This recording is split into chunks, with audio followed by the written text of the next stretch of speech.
Hi everyone, it's QuickyBaby and welcome back to World of Tanks. And boy, have I got something exciting for you today. It is a full tank preview on the brand new Japanese heavy tank, the Type 71, that will be arriving in the 1.23.1 update, probably in January. This is arguably the new hull down daddy of tier 10, having as much gun depression as the Kranvang, with kind of the turret armor as well. But unlike having an autoloader on the Kranvang, which has been severely nerfed, this thing has more of a Super Conqueror gun that has a double aiming mechanic, so you can be able to aim twice to be able to become the most accurate heavy tank in the game. I'm going to be letting you know all there is to know about the Type 71 today, and letting you know my opinion also about whether I think it is going to be the new best tier 10 heavy. But before we jump into the gameplay, let's do a quick stats review. So the best tank to compare the Type 71 to is the Super Conqueror. These vehicles are very similar in a lot of areas. So immediately we notice that the Type 61, like the Super Conqueror, has a 120mm main armament,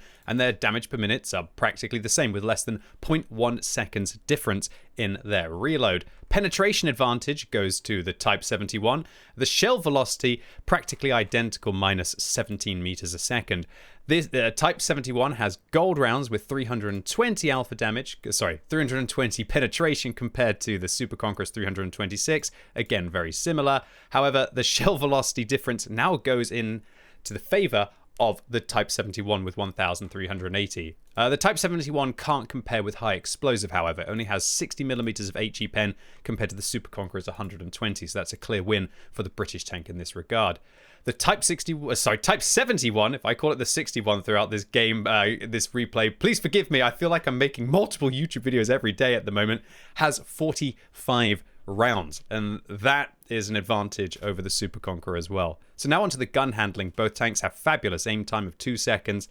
However, the Type 71, if it chooses to let its gun cool down for 12 seconds in total, which will be the reload time of 8.8 seconds plus an additional 3.2 seconds, then the tank's accuracy goes from 0.42, which is really bad, to 0.28, which is legendary and so much better than the Super Conquerors in this regard.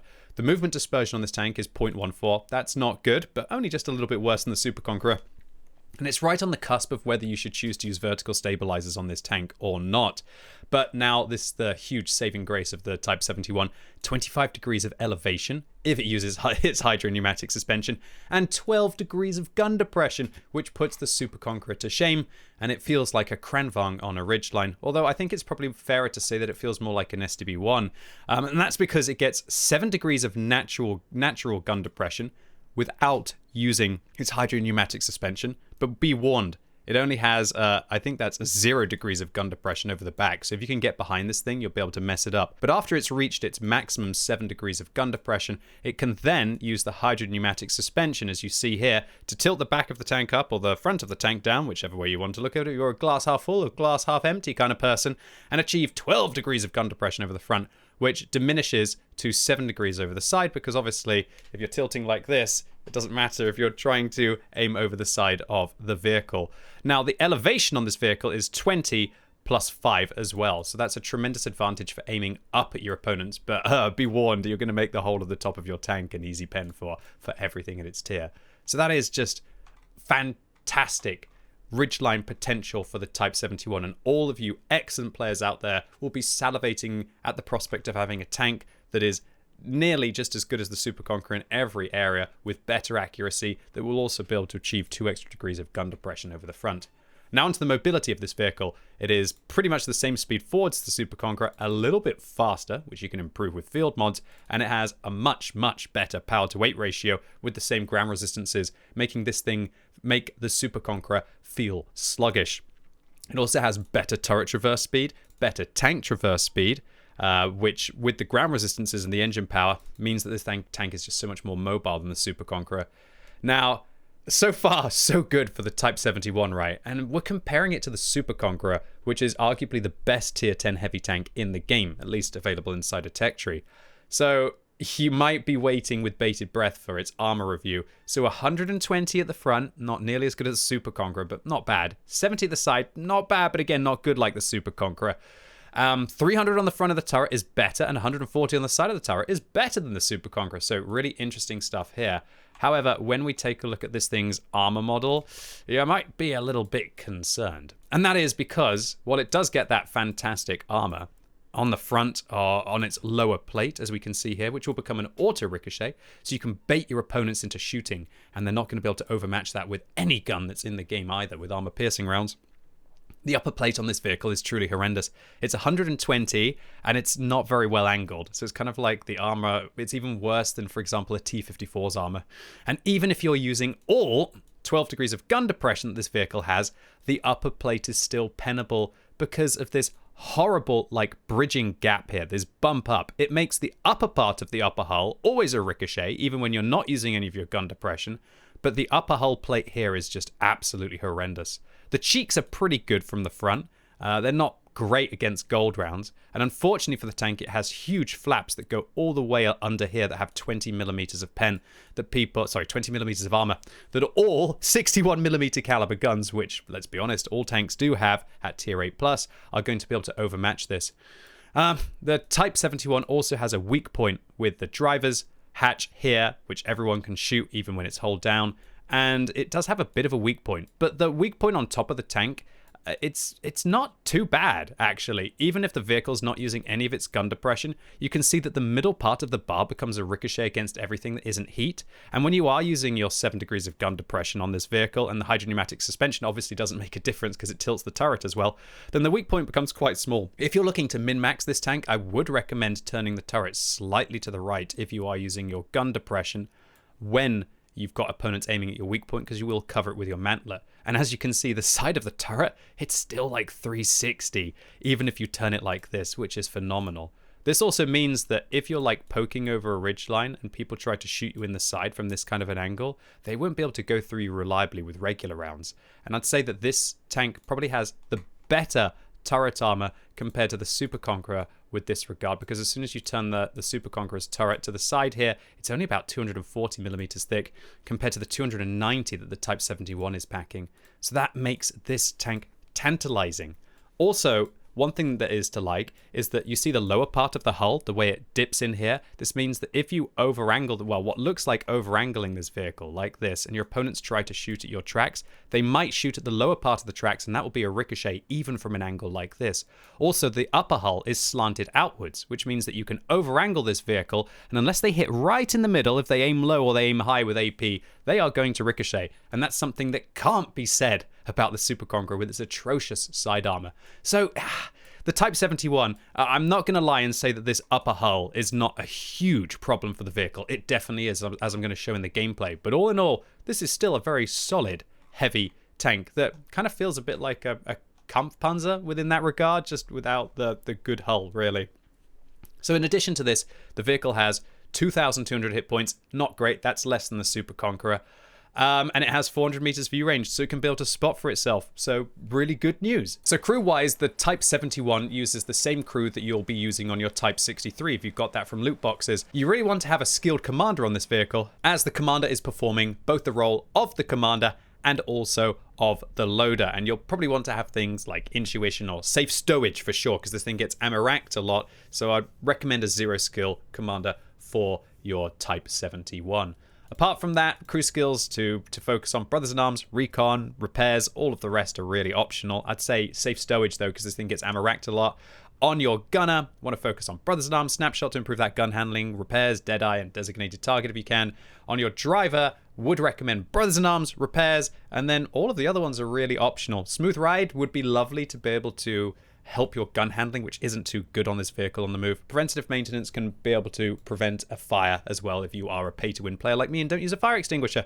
And your radio operator, really wouldn't recommend a 0 skill crew for your radio operator, because they're only going to steal skills from all of your other crew members.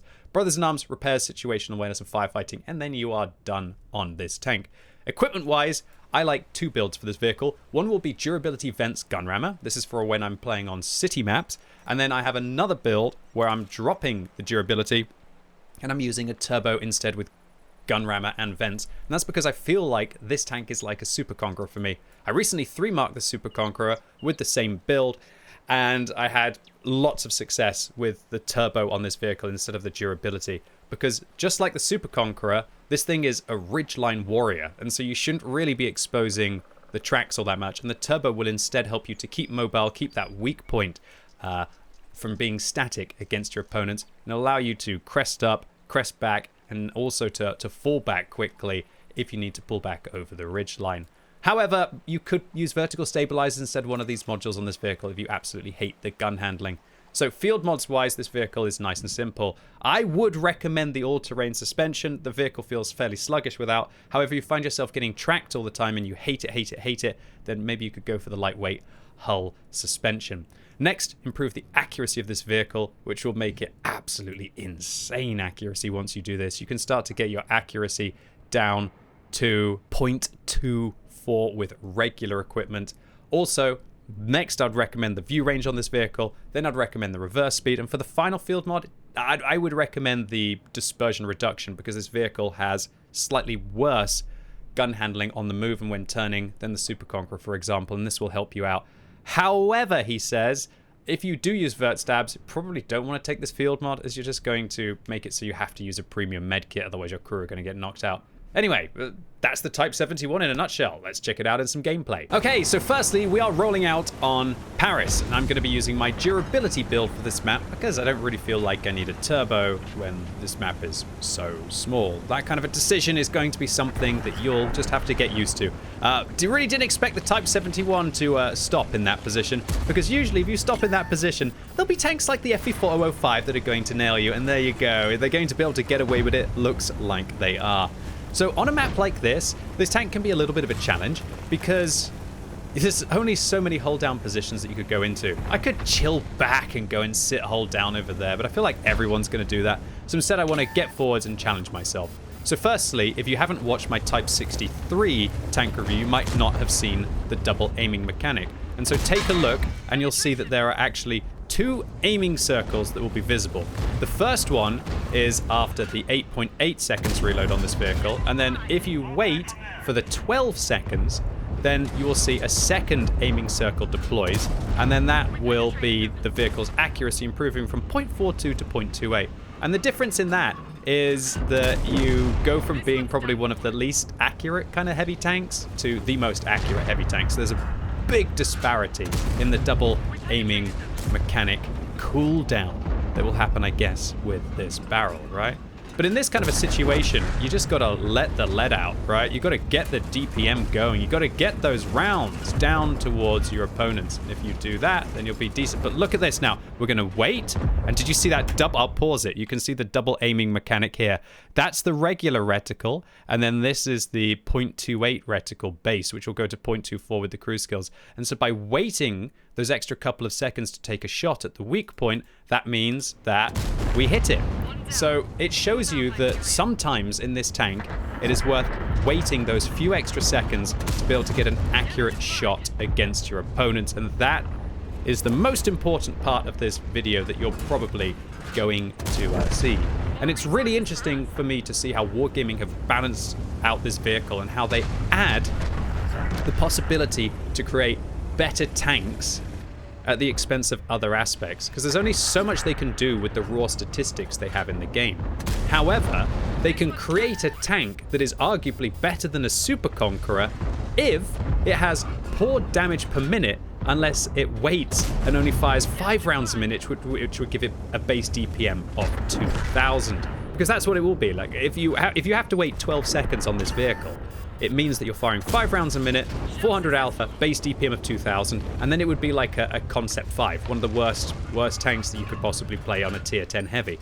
However, because you can, because you've got that option of playing like a wild damage per minute tank, which is only just as good as the Super Conqueror, but if you choose to play like that, then you're going to have the worst accuracy on any of the heavies. And you can see that we didn't quite even have enough time to be able to fully aim the secondary cooldown against the Gorilla there, and so the reticle only just started to get smaller, so we still had to play like we were a bad heavy within that regard.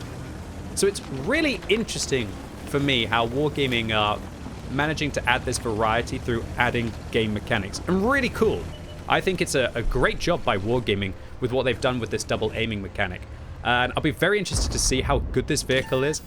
I don't think it's going to be absolutely OP, but I think it's definitely going to be a strong tank. Every tank is going to be strong, right? That has that kind of meta-heavy vibe. And you can see the QuickyBaby's posing for the screenshot, right? So cracking result here for the Type 71. In 4 minutes, we managed to pick up 5,700 damage with that great accuracy and good damage per minute depending on which mode you kind of want to fire the vehicle in, and it's all automated. You don't have to do anything, so it'll just be easy for you. Just have to wait those few extra seconds to get that extra accuracy and a Top Gun to boot. Wow, everyone's probably thinking this looks like the best heavy tank in the game. Well, before you start to go and convert a lot of free experience so you can be able to get this thing on day one, look, I'm not painting the whole picture. The game that you just saw there was the best one that I had in a bunch of rounds. Now, let me clarify, I'm not 100% certain whether it's the test server, because the test server is an absolute clown fiesta, let me tell you. But what you're going to see in this part of the battle is just how bad this vehicle is unless you are using your gun depression. Look at this hull. It's absolutely horrific. You are going to get penned every single shot. And look, even when I'm aiming up at it, you can just pen that upper plate every single time. It is utterly horrific. Now what you're going to see is that that upper plate is not too bad as our shell deviates and goes towards it because I didn't fully aim my shell. And now I'm going to repair and hopefully be able to get this Type 71 out now. And I'm actually going to ricochet, I believe, off his upper hull, and he's going to catch me from above. So what this shows you is just how bad the upper hull is on this tank. If you can be aiming up at the upper hull from below and they're using their gun depression and you can still pen it, it's really weird for a heavy tank. I can't think of a tier 10 heavy where you can pen the upper hull with regular rounds. And we're talking about like tier 8s or tier 9s penning the upper hull with regular rounds. It's going to be a real annoying tank when people figure out that you don't aim at the lower plate, you just shoot that upper plate.